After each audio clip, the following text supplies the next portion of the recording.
हाय दोस्तों, कैसे हैं आप सब लोग। एक और नई वीडियो लेके आ गए हैं गूगल एल्गोरिदम्स के ऊपर। अभी तक आपने 3 एल्गोरिदम्स पढ़ ली हैं, बेसिकली 3 एल्गोरिदम्स समझ लिए हैं। अब हम उसी के आगे कंटिन्यू कर रहे हैं और 3 एल्गोरिदम्स के आगे बात करेंगे बेसिकली। और कौन कौन सी एल्गोरिदम्स है, देखिए वैसे तो बहुत सारी गूगल की एल्गोरिदम्स है, बट हमें जो है मेन एल्गोरिदम समझनी होती है। कौन कौन सी मेन एल्गोरिदम्स है जिसपे आपका कंप्लीट एसईओ डिपेंड करता है। ओके, सो चलिए चलते हैं वीडियो की तरफ, और वीडियो अच्छी लगे तो लाइक जरूर कर देना। ठीक है, तो चलिए चलते हैं मेरे लैपटॉप की स्क्रीन पे। सो यहाँ पर बेसिकली हमने कुछ इंपॉर्टेंट गूगल एल्गोरिदम्स के बारे में बात करें। 3 एल्गोरिदम्स के बारे में बात कर चुके हैं, आगे की 3 एल्गोरिदम्स के बारे में बात करने वाले, जो कि इम्प्रूव कराती है, गूगल की हेल्प करती है सर्च रिजल्ट को इम्प्रूव कराने में, है ना। जो सर्च रिजल्ट की, जो सर्च करने पर जब रिजल्ट आता है, जो भी यूजर जब सर्च करता है उसके सर्च करने पर जो रिजल्ट आता है उसकी क्वालिटी को इम्प्रूव करे, कि जिससे कि यूजर को ज्यादा से ज्यादा रेलेवेंट रिजल्ट मिल सके, है ना। यही गूगल का मोटिव होता है, यही हमारा भी मोटिव होता है। देखिए, जो गूगल का मोटिव है वही हमारा मोटिव है, ठीक है। तो अगर हम गूगल के मोटिव को फुलफिल करेंगे तो हमारा मोटिव भी फुलफिल हो जाएगा। तो यहाँ पर कुछ एल्गोरिदम्स के बारे में बात कर लेते हैं, जैसे कि गूगल की रैंक ब्रेन एल्गोरिदम्स। जी हाँ, गूगल की रैंक ब्रेन एल्गोरिदम बहुत ही ज्यादा एक इम्पॉर्टेंट एल्गोरिदम है, जिसको आपको समझना बहुत ही ज्यादा जरूरी है। जो कि मशीन लर्निंग पे फोकस्ड है। मशीन लर्निंग पे और यूजर के सिग्नल्स पे, वो यूजर के सिग्नल को फोकस करता है और मशीन लर्निंग पे फोकस करता है। बेसिकली क्या मतलब है, अब सिर्फ कीवर्ड से काम नहीं बनेगा। जब लोग स्पैमिंग करने लगे, कीवर्ड्स भरने लगे कि हाँ चलो हम रैंक कर देंगे, तो गूगल ने ये देखा और गूगल ने समझा। क्या समझा? क्वेरीज को समझा कि यूजर क्या सर्च कर रहा है। सिर्फ कीवर्ड के बेस पे नहीं, on the basis of user behaviour. किस चीज के बेस पे? यूजर बिहेवियर को समझने लगा कि यूजर का क्या बिहेवियर है। जब इसका सिंपल सा देखिए मतलब है, वो क्या देखता है, वो सीटीआर देखता है, क्लिक थ्रू रेट देखता है, वो बाउंस रेट देखता है ना, बाउंस रेट देखता है, और वो ड्वेल टाइम भी देखता है। ड्वेल टाइम क्या होता है? सो बेसिकली इसका बहुत ही सिंपल सा मतलब है, अगर कोई यूजर जो है आपकी वेबसाइट पे, अगर उस जब वो सर्च करता है और अगर वो किसी रिजल्ट पे क्लिक करता है, तो सबसे ज्यादा किस पे क्लिक्स आ रहे हैं। अगर वो उस पे क्लिक्स आ रहे हैं तो क्या यूजर उस रिजल्ट पे कितनी देर रुक रहा है। अगर वो जस्ट क्लिक करके कुछ ही सेकंड्स में बहुत ही जल्दी वापस आ जा रहा है और उस वेबसाइट पे क्लिक्स भी कम है, दैट मीन्स रैंक ब्रेन उसको नीचे कर देगा रिजल्ट में। और अगर उस पे क्लिक्स ज्यादा आ रहे हैं as compare to other competitor, तो उस पे यूजर गूगल क्या करेगा, उसको रैंक ब्रेन के थ्रू जो है ऊपर कर देगा। धीरे धीरे वो रैंकिंग उसकी बढ़ती जाएगी।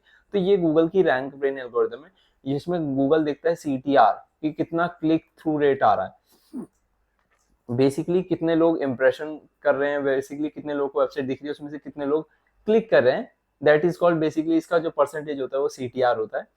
तो जितना ज्यादा सीटीआर उतना ज्यादा रैंक ब्रेन एल्गोरिथम को सिग्नल जाएगा, ठीक है। तो ये हमारी रैंक ब्रेन एल्गोरिथम होती है। बाउंस रेट, बेसिकली अगर कोई भी यूजर बहुत ही जल्दी वापस आ जा रहा है 5 सेकंड्स के अंदर, तो वो बाउंस रेट हो जाता है, ठीक है। तो इन सब के बारे में डिटेल में आगे बात करेंगे। अभी जस्ट आप थोड़ा सा बेसिक समझ लीजिए कि क्या एल्गोरिथम है, कैसे काम करती है, ठीक है।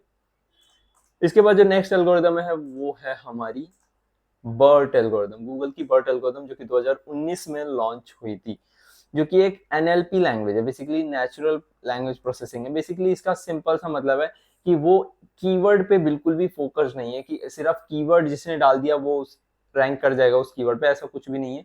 इसका सिंपल सा मतलब ये है कि अगर फॉर एग्जांपल किसी ने सर्च करा, जैसे best digital marketing institute near me search करा है ना, तो पहले क्या होता था, वही rank brain, basically BERT algorithm से पहले क्या होता था, लोग कुछ भी कीवर्ड डालते थे और गूगल उन्हें दिखा देता, ठीक है। जैसे कि भाई बेस्ट, मान लेते सर्च करा भाई best institutes, best digital marketing institutes search करा, तो उससे पहले दिखाई दे जाता था।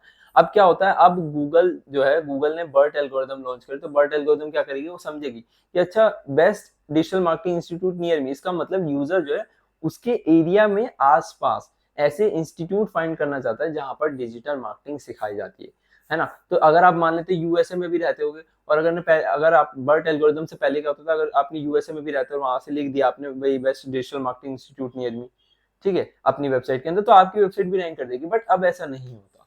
अब बर्ट एल्गोरिथम समझ गई है कि हाँ एक्चुअल में वो यूजर अपने आसपास में फाइंड करता है वो रिजल्ट, ठीक है। तो ये बर्ट एल्गोरिथम है। बर्ट एल्गोरिथम अब यूजर को समझती है, ठीक है।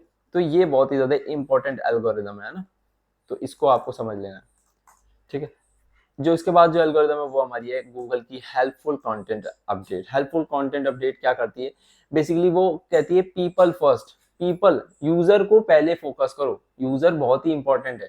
अगर यूजर पे आप फोकस नहीं करोगे सिर्फ एसईओ के पर्पज से, अगर सिर्फ आप एसईओ के पर्पज से कंटेंट बनाते जाओगे, एआई के थ्रू स्पैम करते जाओगे, तो गूगल आपके कंटेंट को रैंक कभी नहीं करेगा, आपको रैंकिंग नहीं देगा। ठीक है, तो इसका सिंपल सा मतलब है, अगर कोई भी आपने आर्टिकल लिखा है या वेब पेज का बेसिकली कंटेंट लिखा है, ब्लॉग लिखा है और सिर्फ जस्ट उसमें कीवर्ड भर दिए, एआई के थ्रू भर दिए, सारी चीजें कर दिए, बट वो अगर हेल्पफुल नहीं है, यूजर को वैल्यू नहीं दे रहा है, तो वो गूगल में रैंक नहीं कर सकता। इस चीज को आपको समझ लेना है। ये गूगल की हेल्पफुल कंटेंट अपडेट कहती है। बेसिकली जैसे अगर मैं किसी भी ब्लॉग आर्टिकल पे आया तो मुझे ऐसा लगना चाहिए कि हाँ, मेरे को यहाँ पर मेरा आंसर मिल गया है, मैं जो क्वेश्चन के लिए मैंने ये ब्लॉग, ये आर्टिकल, ये कंटेंट ओपन करा था, मुझे इसका आंसर यहाँ मिल गया है। तो अगर ऐसा है तो दैट मीन्स वो कंटेंट हेल्पफुल है। तो हेल्पफुल होना मैंडेटरी है, आपको सिर्फ कीवर्ड भरने से कोई भी फायदा आपको नहीं मिलने वाला है।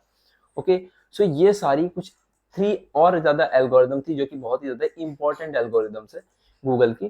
ठीक है, अब इन 3 एल्गोरिदम्स को आपको अच्छे से रिवाइज कर लेना है। ओके, और इनसे रिलेटेड कोई भी क्वेरी है तो कमेंट सेक्शन में पूछना मत भूलिएगा। ठीक है, और भी अगर कोई एल्गोरिदम छूट गई हो जो आपको लगे कि इंपॉर्टेंट है तो आप हमें बता दीजिएगा, हम उसके ऊपर भी वीडियो जरूर बनाएंगे ना। और वीडियो अच्छी लगे तो लाइक जरूर कर देना, और चैनल पे नए हो तो सब्सक्राइब करना। Okay, and practice, practice and practical दोनों चीज आपको करनी है, तभी आपको रिजल्ट मिलेगा। Okay, so thanks for watching, bye.